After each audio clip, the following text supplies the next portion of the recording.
Dr. Bhupendra, can we start now? It's almost 12. Okay, sir. We will start now. Thank you, sir. Okay. Okay. So again, I am Dr. Bhupendra Singh, and in this lecture, we will be discussing cold mix asphalt. So in the last presentation, we discussed the design of hot and warm mix asphalt. But hot and warm mix asphalt are more or less the same, just their production temperature changes. But cold mix asphalt is like very different from your both hot mix asphalt and warm mix asphalt. So we will be discussing it, and we will be discussing because the design parameters are also very different. So we will be looking at them in this presentation briefly. So in this presentation, I'll be giving a brief introduction about cold mix asphalt. Then I'll be discussing what are the different components of cold mix asphalt, because the components of cold mix asphalt are slightly different from hot mix asphalt and warm mix asphalt. Then we will be discussing the cold mix design criteria, what tests we perform, what are the parameters that we look into, and all those things.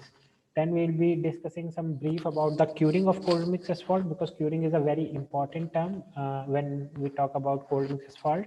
And finally, cold recycling also, we will briefly look into it, because this is a very important topic, and most of the utilization of cold mix technology in the field is done through cold recycling only. So I'll be briefly talking about it also. So now let's start with the introduction. So as we discussed in the last presentation also, that there are different parameters on the basis of which criteria and parameters on the basis of which we can classify asphalt mixtures. So in the last lecture, we discussed the classification of asphalt mixtures on the basis of your gradation. But here we are talking we are taking the production temperature as the parameter. So depending upon the production temperature, asphalt mix is broadly divided into the three categories. We all know about it. First one is hot mix asphalt. This is conventional hot mix asphalt. Second one is warm mix asphalt, and third one is cold mix asphalt. So talking about hot mix asphalt, we know it is prepared at high temperature, which goes up to 190 degrees Celsius also. So in some cases, when we are using modified binders such as polymer modified binders and crumb rubber modified binders, then in some cases we have to heat the bitumen up to 190 degrees Celsius also, so which is very high. So that is conventional hot mix asphalt's production temperature. So the advantages which are associated with HMA are superior performance and lower initial cost, because it is widely used. So all the techniques and all the materials has been standardized over the year. So it has lower initial cost despite its high temperature requirements, and the performance is always better when we compare it with cold mix asphalt. So due to this, most of the roads that you will find around you, it will be most probably hot mix asphalt only. So the problem which is associated with the hot mix asphalt is high manufacturing temperature. So we all know currently the hot topic all over the world is global warming.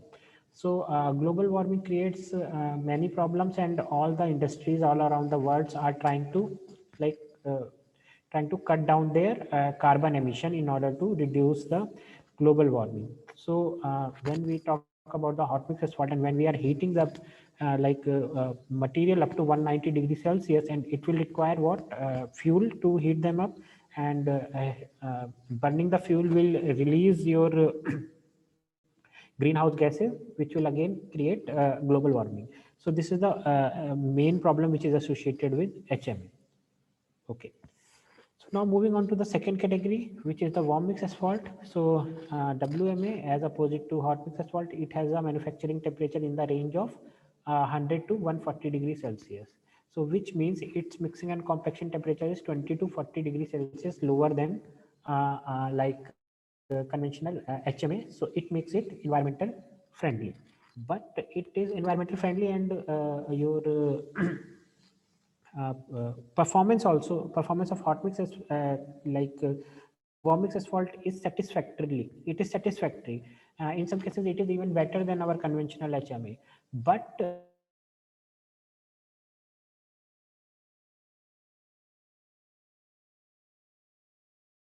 will require the consumption of lot of fuel, and again the problems associated with which are associated with HMA comes to the WMA also, although the scale is not similar, but the problems are similar. Problems are here also. So again, our WMA is further divided into another subcategory, which is called the half warm mix asphalt, that is used for the asphalt mixtures which are prepared at a manufacturing temperature which is below 100 degrees Celsius. Okay, it is generally it is from 60 to 100 degrees Celsius. So for those kind of asphalt mixtures are known as half warm mix asphalt. Now coming to the main topic of our today's presentation, that is cold mix asphalt. So we know what is cold mix asphalt. In cold mix asphalt, we don't have to heat up the any material. So the manufacturing temperature of cold mix asphalt is in the range of 10 to 40 degrees Celsius, which is considerably lower than both warm mix asphalt and hot mix asphalt. Because we are not we don't require any heating. So from that, it saves. See, main advantage of using cold mix asphalt is not heating any of the material, and all the advantages are derived from that single advantage. See, when we are not heating any of the material, then what is having? It is saving us fuel, and saving us fuel means it is saving us money also. So it makes it economical. Then because we are not heating up the material, fuel consumption is not there, so greenhouse gas emission is also not there. So which makes it environmental friendly also, and the emissions will also be lower. So the main advantage of cold mix asphalt is lower production cost, and all the advantages are derived from that only. But one thing which may come into our mind, that when cold mix asphalt is like cost effective also, environmental friendly also, then why don't we use it as frequently as frequently as it should be? That is because there are problems associated with its lower early strength, higher voids, and higher washer susceptibility. So these problems are there. So due to these problems, you will not that you will find that cold mix asphalt is mostly used in cold recycling and in minor patching and like repairing work. So these are the problems which are associated with CM. So this is a figure which is which denotes different asphalt mixes based upon their production temperature, and what is the fuel consumption is there, and what is the CO2 emission is there. So talking about the fuel consumption, we can see that in CMA fuel consumption is not there because we don't have to heat the material. Whereas in HMA the fuel consumption is 7 kg per ton, so which is very high. WMA it is lower, HWMA it is even lower, but still the fuel consumption is there. Now corresponding CO2 emission also we see in HMA it goes up to 25 kg per ton, which is like extremely high. So those problems are also there, and the production temperature we can see in HMA it is 150 to 190 degrees Celsius. In WMA it is 110 to 140 degrees Celsius. In HWMA it is 60 to 100 degrees Celsius, and in CMA it is 0 to 40 degrees Celsius only. So this figure summarizes all the advantages which are associated with our CMA. Now let us do some benefits and drawbacks. Let us compare some benefits and drawbacks of CMA. So one of the benefits of cold mix asphalt is that cold recycling of asphalt. So cold recycling of, as we discussed earlier also, that most of the field utilization of cold mix is done through the cold recycling of asphalt. In cold recycling of asphalt, we take the old pavement on the site also, and in the plant also it can be done. We mix it with CMA binder, which is emulsion or cutback, and then we, without heating it, we rehabilitate our pavement. So that is called the cold recycling. In cold recycling, first thing is that we are recycling the older material. So that is first advantage. And second advantage is that we because it is cold recycling, so we don't have to heat the material. So in both these cases, it is very advantageous. Now, second one is the lower energy consumption. So we all know that we don't have to because it is the production temperature is the ambient temperature. So we are not heating up the material. So because we are not heating up the material, so our energy consumption will be lower as compared to CMA, as compared to HMA and WMA. Now, because we are not needing any fuel to heat up the material, so greenhouse gas emissions will be lower. It will be like in the production there will be no greenhouse gases because we are not heating. But in the material, from the material point of view and from the compaction and other point of view, there will be some greenhouse gas emission. But in mixing and mixing your greenhouse gas emission will not be there.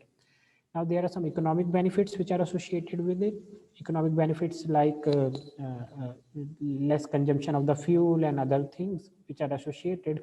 So that is in that way like CMA is beneficial. Finally, the paving benefits. So paving benefits are like, because we are not heating the material, so we can pave in the like colder regions because the ambient temperature is lower. So in that case, when we are using hot mix asphalt, so it is very difficult to maintain that compaction and mixing temperature. It is, quality control has to be very high, and in some cases that is not even possible because ambient temperature is so low. Okay, so in that case cold mix asphalt is good only because because heating is not there. So we don't have to worry about the loss loss of heat or the reduction in the temperature. So that way it is good. Then handling cold mix asphalt is better because whatever the worker which are working on the like in the field, like it is difficult for them to handle the material which is 160 170 degrees Celsius, which is having the temperature of 160 170 degrees Celsius. On the other hand, it doesn't have any high temperature, so that is good. Because greenhouse gas emission is not there, so that is the conditions for the workers on the site also is better in case of cold mix asphalt. So these are the benefits which are associated with cold mix asphalt. Now talking about the drawbacks of cold mix asphalt.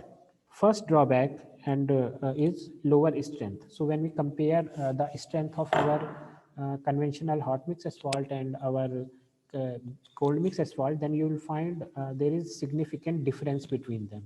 And due to this difference only, the field utilization of cold mix asphalt is very low at the moment. Because all these benefits are there, I agree, but if your payment will not be able to perform in the field, then what is the point of using cold mix asphalt? Second one is high moisture susceptibility. So we already know that the moisture susceptibility is a big problem in when we talk about the bituminous mixes. In cold mix asphalt, especially because we are using water in that. Apart from emulsion, also we add some water, extra water to provide the workability and coating of the aggregates. So due to that, because the water is there, and then we are not heating up the material also, so that water remains there. And if the curing is not proper, then moisture susceptibility is big problem associated with cold mix asphalt.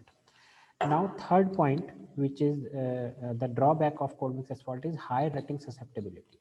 See, we all know aging. When we heat up the binder, then it becomes hard, and it is called aging, short-term aging. So in hot mix asphalt, because the production temperature is that high, we have to heat up the material binder up to 160 to 170 degrees Celsius. And so due to this heating, what happens? Binder becomes, aging of the binder happens, short-term aging happens. And due to short-term aging, binder becomes harder in nature. And because it is hard in nature, when the road is constructed, and because it is hard in nature, so at high temperature what will happen? It will be hard only.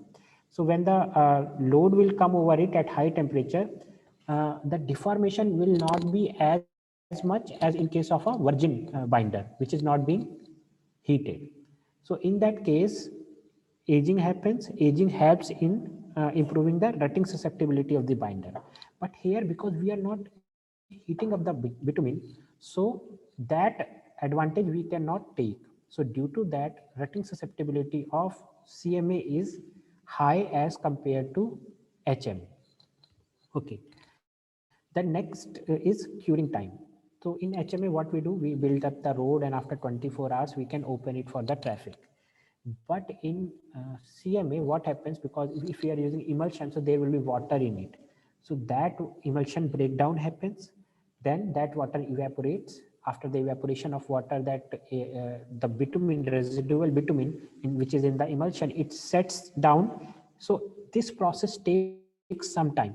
this process can it may take up to 2 days to 2 months also. So it is a long period. So if and so curing time is required in cold mix asphalt before opening it to the traffic, the roads which are constructed using cold mix asphalt. So that is also a drawback, that it requires some time before we can open the road to the traffic. And finally, the emission of fumes. Okay, because we are not heating up the material, so greenhouse gas emission is not there. But when we are using the cutback in cold mix asphalt, then what will happen? In cutback, we have some solvent, petroleum solvent, and these petroleum solvent, when they come into like atmospheric in atmosphere, then the fumes rises from them. These fumes are like harmful if it is, if these are consumed by the worker which are working there, and it is further harmful for the environment also.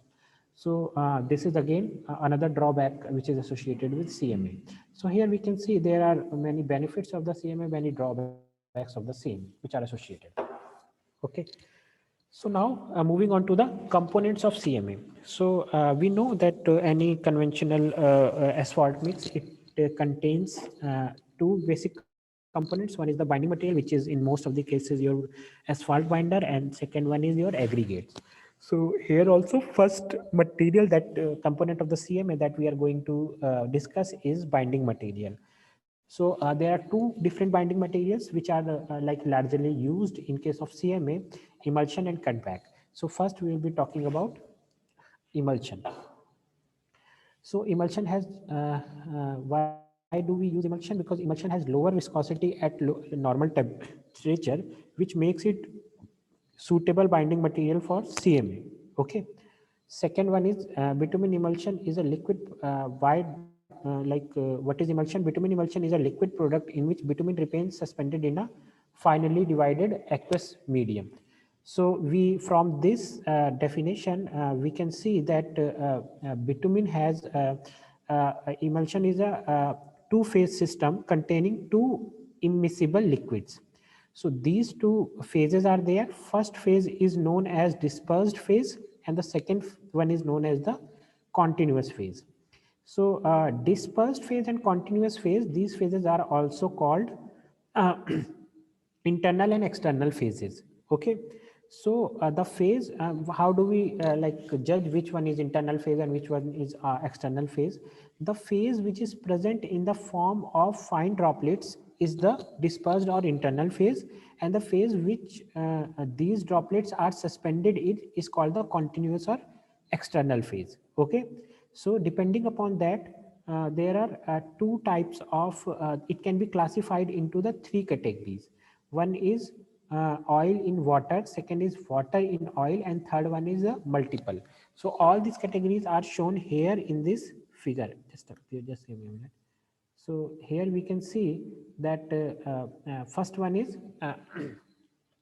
oil in water. This black phase, this is water, and this white one is oil. So here we can see the your oil is dispersed in water, so it is called oil in water. Second one, water is dispersed in oil, because white one is showing your oil. So so it is called water in oil. And second one, it is like very complicated phases while so it is called multiple phase. Okay. So these three are phases which are associated with depending up which are classified depending upon the dispersed phase and continuous phase.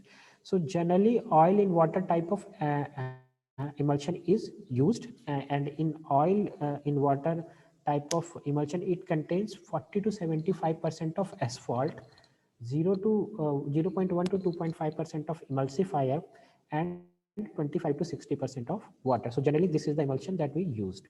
Now there is another criteria like classification criteria, which is based upon the charge that your bitumen bitumen your globules are carrying over it. So if the charge is positive, that is called the cationic emulsion, and if charge is negative, which is called the anionic emulsion. So generally we use the cationic emulsion. Okay. Now based on this, now another classification criteria is setting time, because setting time is more practical your classification criteria.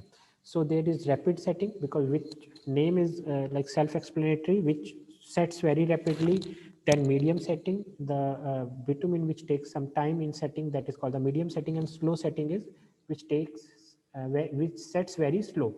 From the setting we means the evaporation of like water and setting of your residual bitumen. So based upon this, there are three types of emulsions: rapid setting, medium setting, and slow setting. So now, because the curing is very important, we have to understand the process which leads to the curing. Okay, so there are four like stages of your breakdown of your emulsion. So these four stages we have to understand. Now what happens, we know that in last slide also we discussed that asphalt droplets, they carry some charge in it. Depending upon that also we classify our bitumen. So because they will be carrying the same charge, all the asphalt droplets, so because of the same charges, the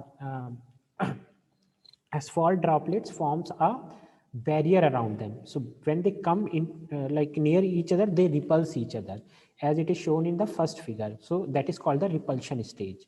So in the repulsion stage, because all the your asphalt droplets, they carry the same charge, they repel each other.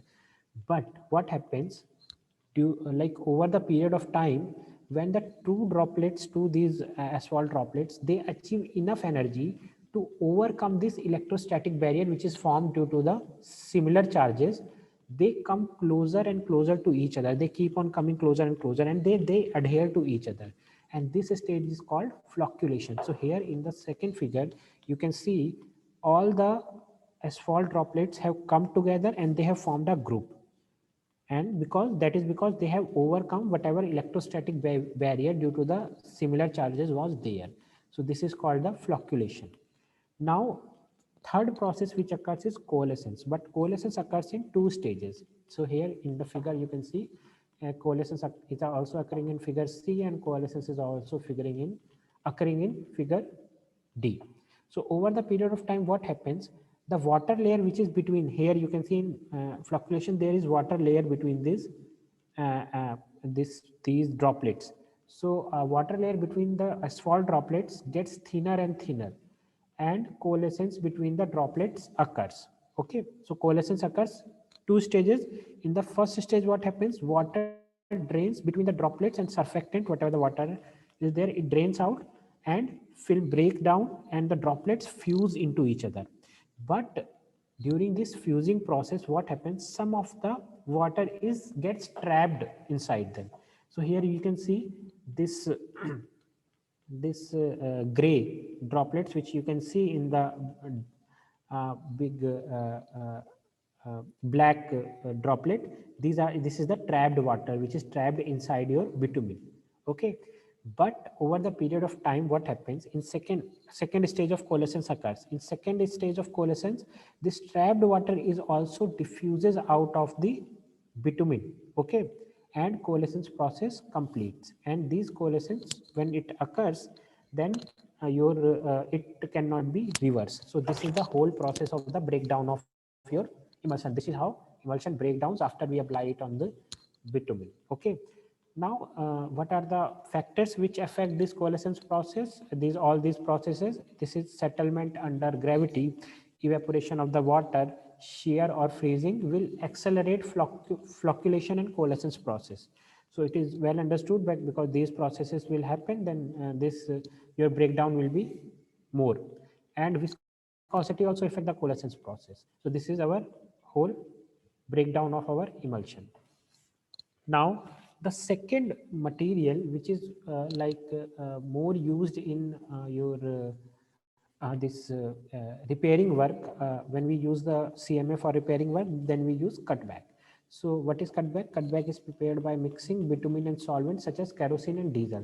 So we mix our bitumen in kerosene and diesel. What does it make? Due to this, the viscosity reduces, and then we can use it at room temperature without heating also. So, but when it comes into the atmosphere, then solvent evaporates, and the binder which is there present in that, it binds the aggregates together. So our problem is solved. So that is why cutback is also used as the binder in cold mix asphalt. Now, talking about the classification of cutback based upon the curing time, the cutback can be classified into the three category again: rapid curing, medium curing, and slow curing. Curing means the evaporation, evaporation of your petroleum product, petroleum solvents which are there. So, as the name says, rapid curing means the in which the like curing happens very rapidly. So, in rapid curing cutbacks, this is the mixture of bitumen and the solvent that we use, that is naphtha and gasoline, which evaporates very quickly when it comes into the atmospheric atmosphere. Then second one is medium curing cutbacks. So medium curing cutbacks, they have greater fluidity. It contains intermediate boiling point solvents like kerosene and light diesel oil. Okay, so they take more time in curing. So that is why they are called medium curing. Now third and the last one is slow curing cutbacks. In so slow curing cutbacks, bitumen and boiling point solvents are used. So they take more time in curing. So depending upon the different jobs, we check which kind of cutbacks that we can use in our construction. So these are the binding material. Now moving on to the aggregates. So aggregates are more or less the aggregates which are used in cold mix asphalt are more or less that we use in any other asphalt mixes like hot mix asphalt or warm mix asphalt. There are no additional specifications for them. So a wide variety of aggregates can be used in CMA. This can range from the crushed rock aggregates to silty sand, slag and gravels, etc. All kind of aggregates can be used, which can be used in hot mix asphalt. They can also be used in cold mix asphalt. But here also we perform some tests as we did in case of the hot mix asphalt. So these tests include particle size analysis, flakiness and elongation index, Los Angeles abrasion test, aggregate impact value, soundness test, and water absorption test. So all these tests we perform. Then again, as we were doing in case of hot mix asphalt, we check whether what are the values that we are getting from this test, and we check whether these values are within the specified limit or not. Okay, and then we decide our if this aggregate is suitable to be used in our construction or it is not. So aggregate specifications are more or less as it was in case of our hot mix asphalt and warm mix asphalt. Okay. Now moving on to the next component. Next component is water. Now water is what makes your cold mix asphalt drastically different from other kind of mix asphalts. So when emulsion is when we are using the emulsion, then emulsion has the water. Apart from that, also we add some extra water in our mix. So why do we add this extra water? To lubricate the aggregates, to improve the workability, to assist the coating of the aggregates. For these purposes, we have to add some extra water. And see, because in conventional hot mix asphalt, we see water as the enemy. We don't like bring the water near to our aggregate, our mix. But here we are adding the water because we have to lubricate the aggregates, improve the workability, and to assist the coating of the aggregates. So this is the one component which makes cold mix asphalt drastically different from our hot mix asphalt, and that is why we have to calculate some different parameters here as opposite to what we were doing in hot mix asphalt. So what is the quality of water that is to be used? Potable water. It says we can use potable water in cold mix asphalt. So now coming to the cold mix design. See, in cold mix design also we will design it by using our conventional Marshall mix design method. But the procedure in between and the parameters that we calculate, these are different because here we can see that the components are different from the conventional cold mix asphalt. So what are the different components and what are the different parameters that I'll be discussing here? So first, what do we do? We there are some parameters. I will make you familiar with them. First parameter is initial residual bitumen content, And the second parameter which will calculate in step 1 is initial emulsion content. See, when in hot mix asphalt we start preparing our sample, then we start from a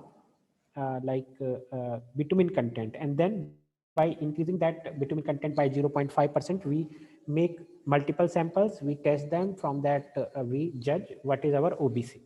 So here also we have to start from somewhere. So what will be that starting point of, what will be that starting bitumen content, that we calculate by using one empirical equation which is given, and that starting bitumen content is called initial residual bitumen content, IRBC. So what is IRBC? This is the amount of residual bitumen required for initial strength, and it can be determined by using this equation which is given, and this is given by MS14. Okay, so IRBC is 0.5 multiplied by A plus 0.1 into B plus 0.5 into C. This whole is multiplied by 0.7. What are A, B and C here? A is the percentage of coarse aggregate, means the fraction of the aggregate which is retaining on 2.36 mmCu. B is the percentage of the fine aggregates. It means the portion of the aggregates which is passing through 2.36 mmCu and retaining on 75 micron Cu. And finally, C is the filler material, means the portion of the aggregate which is passing 75 micron Cu. So from here we calculate what is the value of our IRBC. Now, IRBC is the bitumen content, but in cold mix asphalt, we don't use bitumen, we use emulsion here. If we are using emulsion, so in emulsion, we have bitumen also and we have water also. So how much, in order to know what is the, how much emulsion we have to use, we have to calculate in a initial emulsion content, IEC. Okay, so IRBC value that have to be changed in the form of total emulsion required for initial sample preparation, and that amount of emulsion is called IEC. So first we calculated IRBC, but IRBC is our bitumen content, but we require emulsion content. So that IRBC is transformed into the emulsion content. So that is calculated as IEC is equal to IRBC upon X, where X is the percentage of bitumen, which is bitumen content which is present in your emulsion. So that is straightforward. So in first step we calculate these two parameters. Now moving on to the next one. Next one is determination of pre-wetting water content. So as we discussed when we are discussing the components, that in cold mix asphalt, apart from our water which is present in our emulsion, we have to add some extra water also in order to lubricate the aggregates, in order to assist the coating, and in order to improve the workability. So that is water content. We have to know what is that. We cannot add any amount of water, so we have to know what is the amount of water that is to be added, and that is called optimum pre-wetting content. We have to pre-wet the aggregates. So what is OPWC? OPWC is the water content at which the mixture is neither too sloppy or not too stiff. And what are the factors on which it will depend? It will depend upon the type of mix, whether it is dense graded or open graded. Okay, so it is from the workability point of view. So how can we decide OPWC? OPWC, there are two methods. First one is the coating method, and second one is the MDD or maximum dry density method. So what will happen? We will prepare the sample by increasing the quantity of water. See, water by 0.5%. We will see IEC, whatever the IEC we will, initial emulsion content we will add, and then we will add 0.5% water, then 1%, then 1.5, 2, 2.5, 3, 3.5, 4, and so on. We will prepare the multiple sample. Then there are two methods. In first method is coating test. So in coating test is more like this is not such a scientific method. So in which we do the visual observation and we check whether our aggregate coating is like more than 50% or not. So that by that visual inspection only we decide. Now a second one is maximum dry density. So this is more scientific in, because there is some parameter that we are concentrating on. So maximum dry density, we check the maximum dry density of all the samples that we have prepared. So the water content at which the maximum dry density is achieved, that we take the OPWC. We generally use this maximum dry density method only, because that is more like scientific and more because we get a parameter and depending upon which we can judge. In coating test, you can find that is very like subjective in nature. One person can come and see, no, at 2.5% we are getting more coating, and another person can say no at 3%, another person can say at 2% we are getting. So that is not like recommended. So in most of the cases we use maximum dry density, because there we can get a value, and depending upon those values we can decide what is our optimum pre-wetting content. Okay, so in stage 2 we have calculated optimum pre-wetting content. Now moving on to the third one. In third one is the determination of optimum total liquid content. We will decide what is total liquid content. So total liquid content, this is the summation of, because what is the liquid content? Some of the water we are adding from the outside, some of the water which is also present in the emulsion. So now we have to know what is total liquid content, and we have to optimize it. Okay, so the total optimum total liquid content, it is a summation of pre-wetting content at maximum dry density, which we have calculated in the last step, plus the liquid content at initial emulsion content. So liquid content which we got from the initial, so that is the sum. It is called the optimum total liquid content. So now what we have to, we will aggregate, we will take the aggregate, we will mix it with the emulsion, which is equal to the IEC, and water, which is OPWC. Okay, and then we will prepare the Marshall sample by providing the 50 Marshall blows. So that one thing is that in hot mix asphalt we provide 75 blows on the each phase of the, generally we provide 75 blows on the each phase of the sample, Marshall sample, which is there. But in cold mix asphalt, because they have lower initial strength, so and the crushing of the like aggregate doesn't take place, in order to cater that, we provide only 50 Marshall blows, and that is also given in, that is the recommendation which is given in our MORTH specifications. So by providing 50 Marshall blows, we prepare sample.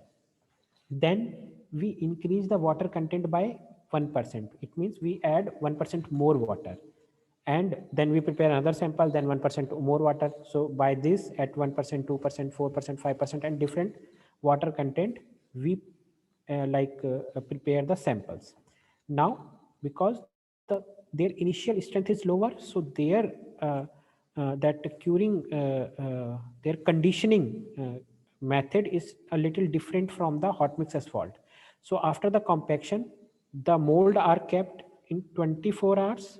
Okay, in the mold only, the samples, which we do in the hot mix asphalt also. But after that, we take out the sample, we keep it in 40 degrees Celsius in oven for 24 hours, so that whatever like water is there, it evaporates. Okay, then we take out, because it has been kept at 40 degrees Celsius, so its strength gets lower. So then we keep it at for 24 hours at room temperature. So this is the whole procedure that is there. In hot mix asphalt, what were we doing? We were just preparing the sample. Next day, after 24 hours, we were extracting it. Then we were keeping in water bath for 60 degrees Celsius, and we were conducting the test. But here, first we have to left it into the mold for 24 hours. Then we have to store it in an oven at 40 degrees Celsius for 24 hours. Then we have to leave it at room temperature for 24 hours. Then we will test it for the Marshall stability at room temperature only. Here we don't go for the 60 degrees Celsius. Okay, here we conduct the test at room temperature only. Now, total liquid content at which the highest stability is achieved is reported as optimum total liquid content. So our OTLC value that we will get, that will be, it will be the value at which we are getting the highest stability. So that will be called OTLC. Okay. Now from the OTLC, we have to find out, next step is to find out the residual bitumen content. Okay. So, and from the residual bitumen content, we will moving on to the optimum residual bitumen content. So in the residual bitumen, we have the OTLC value now. So we will fix our OTLC, because we have got that this is the optimum total liquid content which should be there in our sample. So now what will we do? We will fix it. Okay. Now we will increase the emulsion content, IEC values, residual bitumen content we will increase. So see, here this OTLC value is fixed. So now we will prepare the multiple samples by increasing the bitumen content by 0.5%, and then we will increase the bitumen content. Our initial emulsion content will also increase. So when it will increase, but it is constant, OTLC is constant, it means we have to reduce our PWC value, pre-wetting content. So that we will do in the next step. So here samples are prepared as different residual bitumen content. Okay. So residual bitumen content is changed in the form of amount of variation in emulsion content. So we will calculate that if we want to increase our residual bitumen content by 0.5%, then what will be the amount of emulsion that we have to increase? Maybe the emulsion will be maybe it will be 0.75%. So that, but our residual bitumen content is 0.5 only. So by increasing the residual content, bitumen content by 0.5%, we will maintain our OTLC at constant value, and we will prepare different samples. Like at 0, at 2, 2.5, 3, 3.5, like this. We will prepare the sample as we do in hot mix asphalt also. Now at each of these RBC values, specimen are prepared. After that, sample are tested for dry stability test by following the steps which are discussed in step 3. So all these steps, that after the compact, it will be compacted by 50 Marshall blows, then it will kept in mold for 24 hours, then 40 degrees Celsius in 24 hours, then 24 hours at room temperature, then we'll test. The same thing will be followed here also. So after finding out the dry stability of the sample, so from this we will find out the dry stability of the sample. Now we will find out the soaked stability. But how will we find out the soaked stability? In HMA, soaking of the sample is done by putting them in water bath for 60 degrees Celsius for 30 to 40 minutes. But in case of CMA, sample do not resist curing temperature of 60 degrees Celsius because they have poor initial strength. Okay. So hence CMA soaking is done by keeping this sample soaked in water up to the high depth of at room temperature. So temperature will be room temperature only. First we will keep the sample up to high depth, half of the depth. Then after 24 hours we will reverse the sample, and the other half will be soaked for 24 hours. So this is the soaking criteria which we used in case of our cold mix asphalt. Okay. Then the samples are towel dried and tested for Marshall stability at room temperature only. So here we don't use any other, like we don't test them at an elevated temperature. We test them at room temperature only. So the results obtained from the test are reported as soaked Marshall stability value or retained Marshall stability value. Okay, dry stability value we obtain from this testing procedure. Okay, and this one is called soaked Marshall stability or retained Marshall stability value. Okay, now coming to the final step, which is the determination of optimum residual bitumen content, ORBC. So it is the OBC, you can say. So the optimum residual bitumen content is determined for soaked sample prepared with different residual bitumen content by optimizing parameters such as soaked stability, dry density, air voids, and flow rate. So these are the parameters that we have to optimize. But the basic parameter on which we get the value of RBC, ORBC, it is Marshall stability. So the RBC at which mix is having highest Marshall stability value is called optimum residual bitumen content, considering that all the parameters are in range, which is given in table. So this table is given by Morth. This is for the cold mix asphalt. So here you can see flow value which they have given is 2 mm at 22.2 degrees Celsius. Okay, Marshall stability also 2.2 kilonewton at 22.2 degrees Celsius. See, it is not at 60 degrees Celsius. They are giving it for 22.2 degrees Celsius. Retained stability, here it is 50% only. Variation in emulsion content 7 to 10%. Level of compaction 50 blows it gives voids in mineral aggregates, here they have given for BC it is 14%, for SMA it is for 15%. Now comes air void. See, air void, they have told that it should be 3 to 5%, but practically it is not possible. Okay, more air void, in when we see it practically, it ranges from 8 to 14%. Okay, but the design purpose, the air voids that we check, it should be 7 to 10%. Okay, so this is one thing which is given wrong in not wrong, I will say it is not practical in Morth, which is given. In cold mix asphalt, you cannot get air voids in the range of 3 to 5%. So for the design point of view, we adopt 7 to 10% air voids. Okay, then we do it. Okay. Now, if the stability and air void level is higher than that, then we can increase the compaction and the samples are tested again to achieve the desired objective in the desired range. Okay, so that those kind of things we can also do. So these are the this is the design procedure. The test is same, Marshall test we are doing, but there are some parameters which are different, and with the parameters some of the procedure like conditioning procedure is also different because the initial strength is lower. Okay, so this is one flow chart that we have prepared to summarize this design methodology. So first, by using this equation, we calculate our IRBC. Then IRBC we convert it into the IEC, initial emulsion content. From the after getting the initial emulsion content, we find out what is our optimum pre-wetting content, optimum pre-wetting water content. So there are two methods, coating test and dry density test. For coating, 50% coating is achieved, that is the criteria. For dry density, maximum dry density is the criteria. Then after that, we come to the optimum total liquid content. Optimum total liquid content, it is based on the dry stability. So which is the sum of the PWC at maximum stability, but plus the water which is at IEC. Then variation in RBC we do the different variation in RBC at constant OTLC, we keep it constant. So when we will variate our RBC, so emulsion content will vary, and variation in water content which is there in emulsion, it will vary.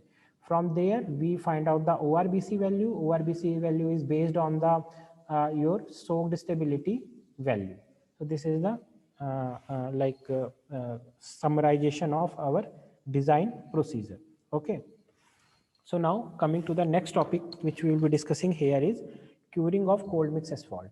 So curing is a very important thing when we talk about the cold mix asphalt. It is not given as important as it should be given, but curing is very important.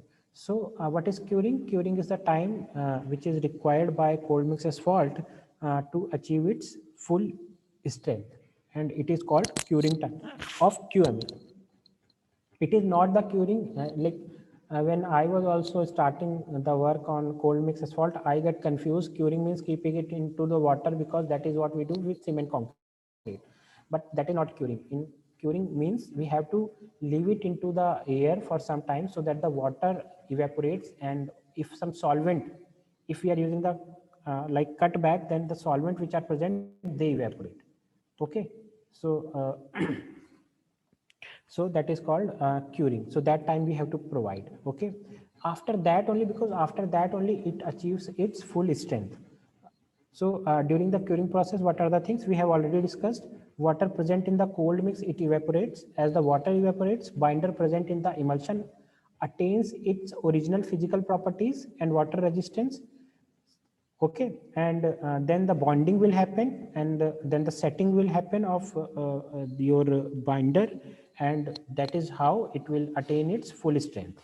Some treated cold mixes complete curing at very early stages. So in order to accelerate the curing, we provide some treatment also. So those treat very early also, but in some cases it may take a curing period of more than 2 years. Yes, it goes up to 2 years also.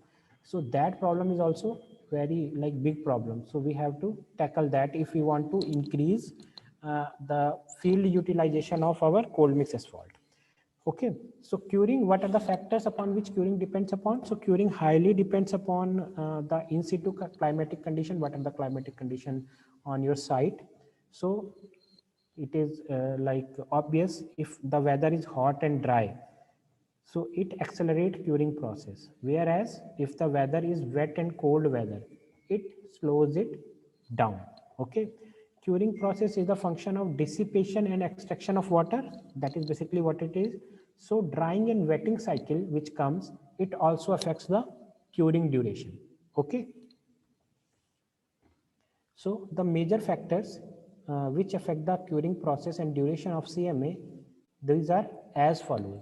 So first one is the water absorption nature of aggregates. So if our aggregates are having high water absorption, they will absorb the water and they will retain it in themselves. So that will increase our curing duration. Okay, because the evaporation then will happen, will take more time.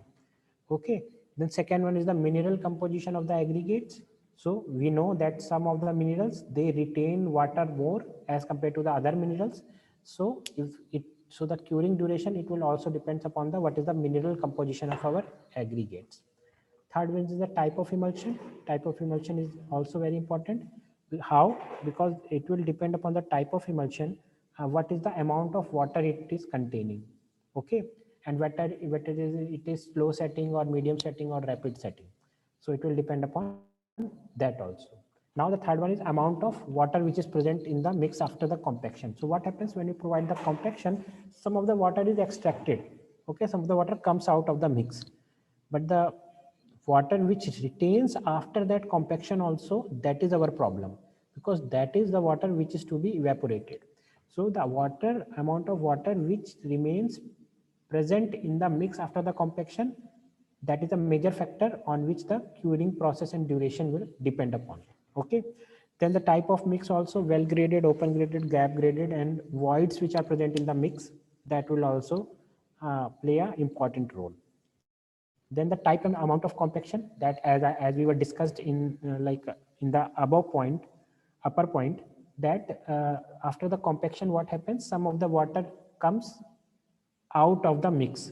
Okay, so the type and amount of compaction that we are providing, that will also play an important role. Okay, if the compaction is high, then the more water will come out of the mix.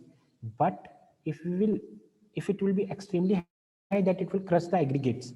Okay, so that should also not be there. So your curing process and curing duration will depend upon the type of amount of compaction, but it should be it should not be as high that it should crush, it should not crush your aggregates. Okay, then after that, traffic loading and volume. What is traffic loading and volume? It is basically your compaction, type of compaction only. So if your type of loading and volume is more, then your extraction of water will be early, so curing will be rapid. Okay, then in situ climatic condition is also there. We discussed in last slide, if the in situ climatic conditions are hot and dry in nature, then the curing will be faster. If it is wet and cold, then the curing will take more time. Okay, so these are the major factors which affect our curing process. Okay, now we discussed that the problems, there are many problems which are associated with the performance of the cold mix asphalt, and due to those performances, we are not able to increase the utilization of cold mix asphalt into the field. But since past 2 decades, people are extensively working towards it. Okay, and there are different materials which we can use, okay, to increase the field utilization of the field, to improve the performance. And when we will improve the performance, the field utilization will improve by itself, because it is cheaper also. The your cold mix asphalt is cheaper also, economical also, and it is environmental friendly also. So what are the different material that can be used to enhance the performance of cold mix asphalt? Cement is there, but the problem with cement is there, some of the studies they have shown that if we use just 2% cement in our hot mix cold mix asphalt, then the carbon emission of that cold mix asphalt with 2% cement will be equal to our hot mix asphalt. So what is it doing? It is defeating our whole purpose which is there.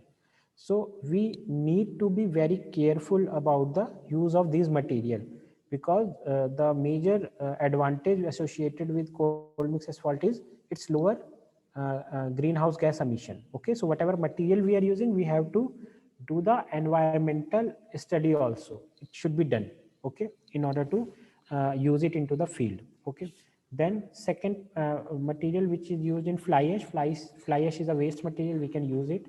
Okay, and using the fly ash will improve the performance.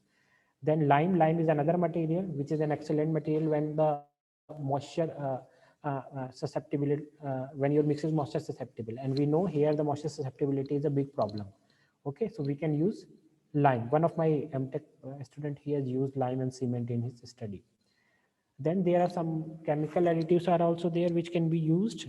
Okay, some fibers also people have used. Fibers, natural fibers also used, and man-made fibers are also used by the like researchers, and they have found that these are effective in nature.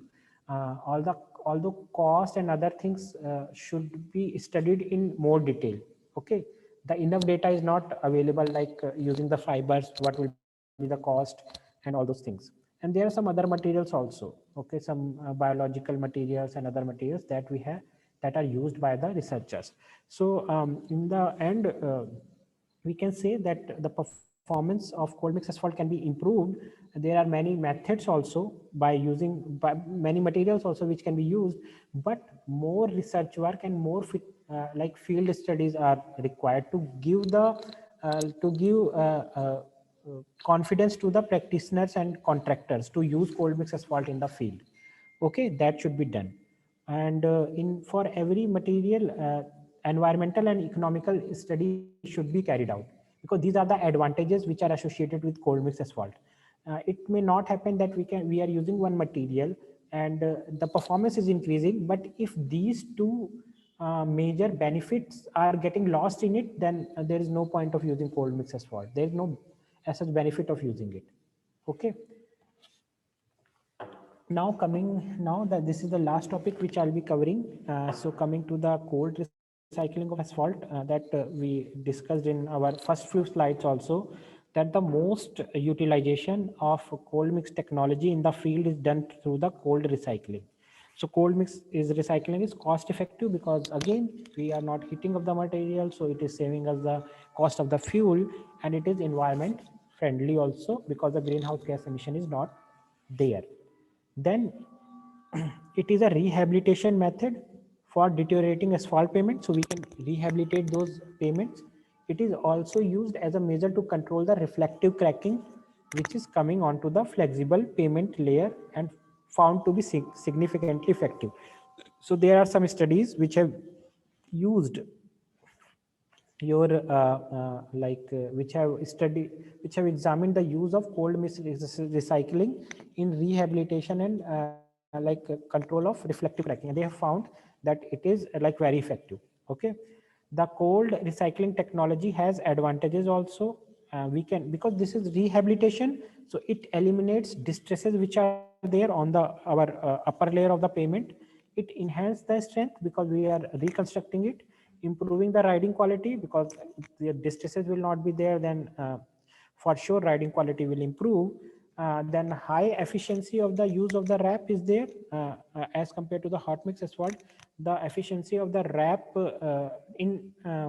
is more high in cold recycling. Okay, then a lower cost of engineering and minimum environmental impacts are there. Okay, so these are the major advantages which are associated with cold recycling of the asphalt. So how do we do it? So first we take the representative wrap samples from the road which has to be rehabilitated or reconstructed. We analyze it into the field. We do we find out what is the binder content of the wrap, and we then perform the sieve analysis to check what is the gradation of the aggregate which is there. Then then some of the tests which we performed on the aggregates also to inspect what is the nature of the aggregates and the binder. Means what is the hardness of the binder, what is the softening point, what is the viscosity on the aggregates. We check what is the impact value, what is the crushing value, and what are these things. These parameters we do. Then from that we find out, then there are some empirical formulas which we use, and by using those empirical formulas, those formulas are based on the experience of the researchers. So by using those empirical formulas, we find out what will be the amount of emulsion which will be requiring in this recycling, and do we need to add some of the aggregates, additional aggregates, and which sizes of the aggregates which are needed to be added. So those are calculated, and then the mix design is done based upon that. The for cold mix recycling, generally the medium or slow setting emulsions are used. Okay, the quantity and gradation of virgin aggregate is decided based upon the quantity and gradation of RAP. Okay, whatever the quantity and gradation which RAP, based upon that only we will find out. So that we have already discussed. The total binder required by the mix is calculated. Then we will calculate what is the total requirement of the binder, and the amount of residual binder present in the wrap is subtracted, because that binder is already there. So from the total, the binder which is already present in the wrap, it will be subtracted. So that from that we get, this is the amount of virgin binder required, and that virgin binder is like is from the virgin binder requirement, we calculate what is the amount of emulsion which is required to be added.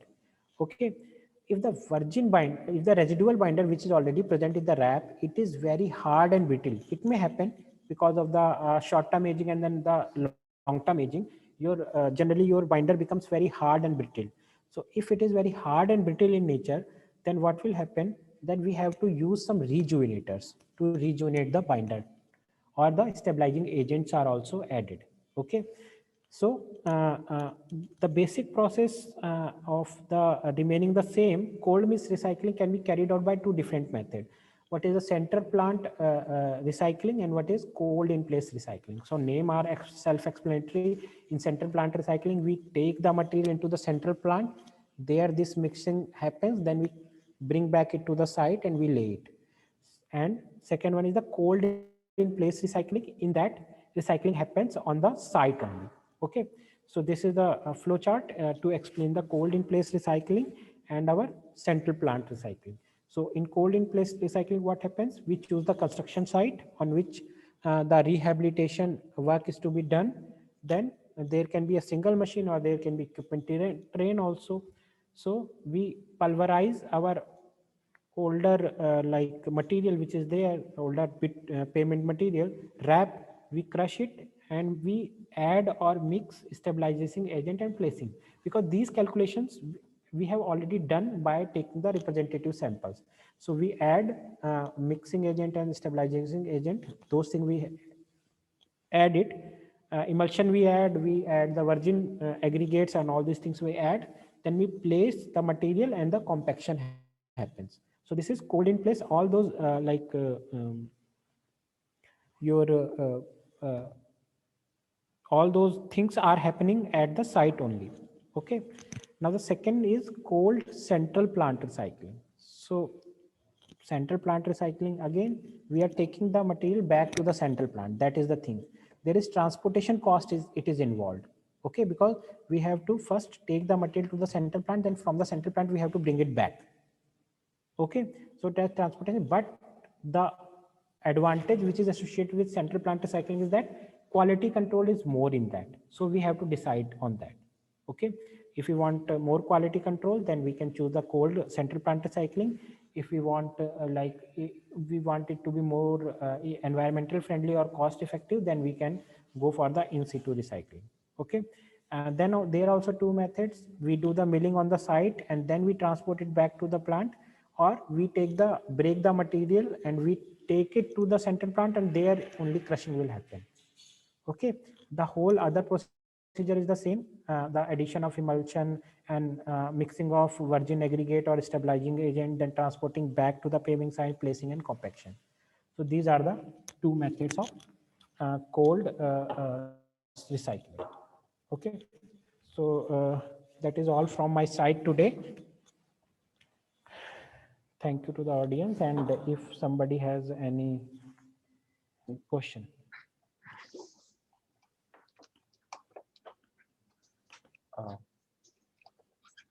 Thank you, Dr. Bhupendra. I'm just looking at if there are any questions in the chat box. Okay. So in the chat box, of course, there are no questions, but I may ask the participants to raise their hands if they have, any query, any questions, so that will be really great.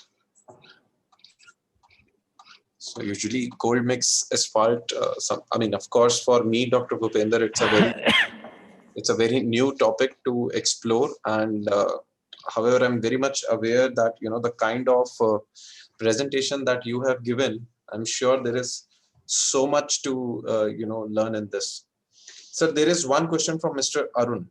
Okay. He has written that in the chat box. And he is mentioning, sir, storage time for bituminous emulsions. So the storage time again, different for different emulsions. Like if we are using cationic emulsion, then it is different. Anionic emulsion, it is different. Upon that also, like slow setting, medium setting, and rapid setting, the storage time is different. And storage time is generally provided by the manufacturer itself. Okay. Mr. Tarun is also asking cationic emulsions. He has just put a question mark. So is it storage for cationic emulsions or what? I think Dr. Bhupender, he has just put it. He is asking normal value for cationic emulsion storage time. Storage time for cationic emulsion, sir, that the emulsion, I can tell that we have used in our study, it was like 2 months. It was given from the manufacturers itself. It was given 2 months. Okay. But I'm sure if Mr. Arun was asking this question, I'm sure he might be aware about cold mix asphalt. But it's very good. It's thank you, Mr. Arun. If there is any other question from any of the member, they can please go ahead. So, okay, so this is from Dr. Atul. Dr. Atul says that, sir, is there any specific procedure provided by IRC, or maybe he might be asking MORTH, if I'm not wrong, for using plastic waste in DBM? See, I am not aware about any such specific.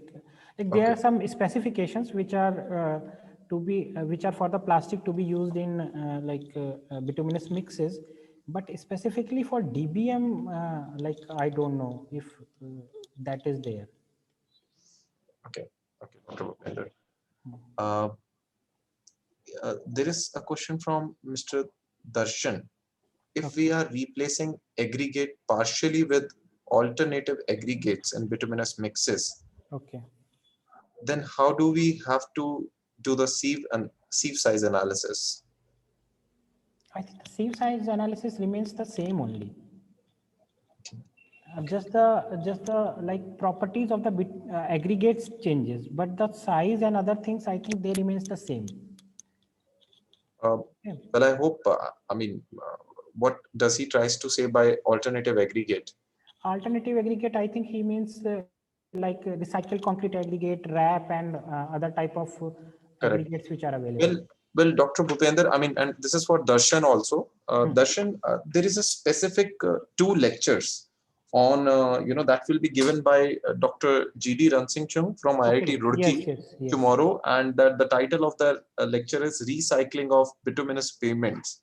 Yes. Okay, and he will be definitely talking about RAP and other things in that, and using the RCA things.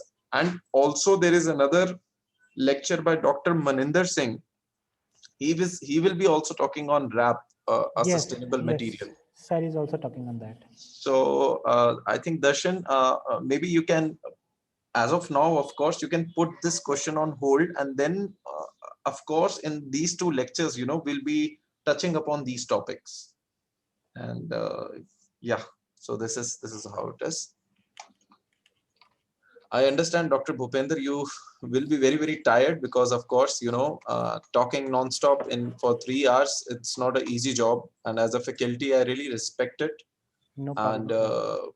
thank you so much for, answering the questions. And of course, being very, very honest enough to answer the same. I really like it.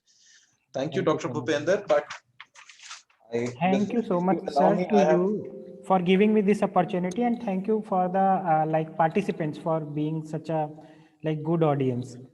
Yeah, so that's always, that's always great if the participants are asking questions, they are interacting. Only then, this purpose of this FDP is solved only Yes. when the participants are, interacting in that way. So, Dr. Bhupender, if you allow me, I have just written a word of thanks for you. So my heartfelt thanks to Dr. Bhupender, who, despite of his busy schedule, has found time to grace this FDP by sharing his knowledge on cold mix asphalt with all the participants across India. And once again, thank you, sir. And of course, we will wait for your other similar talks, lecture in near future at IIT Jammu, and of course at many other IITs, NITs, other universities. Okay, and your constant support to the new budding IIT Jammu will always be required, sir. Sir, we like both IIT Jammu and IIT Jodhpur should support each other. We all are new IITs. Yes, and that support is very much required, sir. I Yes. really understand. And this is for the participants. The reason why we at IIT Jammu, we are conducting these kind of FDPs is so that, basically across India, a message goes that new IITs have started, developing in a Yes. very, very fast pace, I would say. Yes. So this is one thing. Thank you, sir. Thank you once again. Thank you all the Thank you so participants. much, sir, for giving me this opportunity and for this wonderful lectures. Because all the lectures are so informative. I myself, I am attending all these lectures. Well, thank you. Thank you for your comment, sir. The next lecture now will be given by Dr. Priyansh Singh from IIT Indore. And his lecture title will be Characterization of Modified and Unmodified Binders. I would request all the participants to please be there around 2:25 so that we can spend some 1-2 minutes in introducing the participants to all of you. So see you at 2:25 now. This is a lunch break now. Thank you. Thank you. Thank you. Thank you, everyone. Thank you to all of you.